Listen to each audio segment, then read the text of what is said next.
دوای تێپەڕبوونی زیاتر لە 210 ڕۆژ بەسەر هەڵبژاردن مەسعود بارزانی شکستی گفتوگۆکانی لەگەڵ یەکێتی ڕاگەیان. بارپرسێکی باڵای پێشمەرگە لەبارەی چەکدانانی پەکەکە زانیاری نوێ ئاشکرا دەکات. بۆ یەکەم جاریش تورکیا باز لە شێوازی چەکدانان دەکات.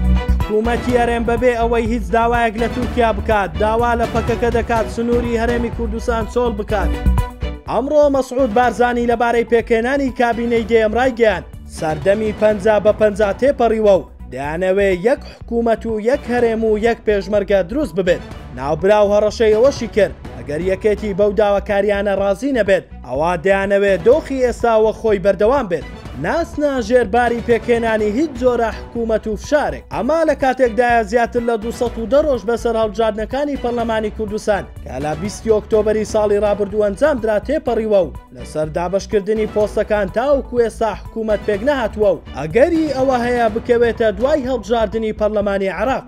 جەبار یاوەر ئەمینداری پێشووی وەزارەتی پێشمەرگە لەبارەی بڕیاری چەکدانانی پەکەکە ڕایگەیاند چەکدانان جیایە لە چەکرادەستکردن.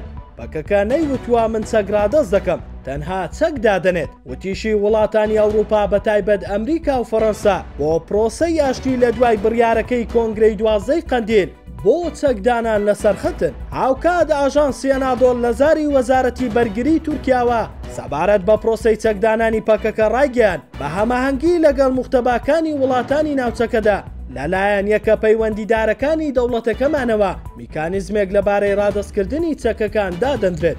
دوای بڕیاری کۆنگرەی 12 قەندیل کە بڕیاری چەکدانانیدا حکوومەتی هەرێم بەبێ ئەوەی هیچ داوایەکی لە تورکیا هەبێت داوا لە گەریلا دەکات دەست بەجێ ناوچە سنووریەکانی هەرێمی کوردستان چۆڵ بکات.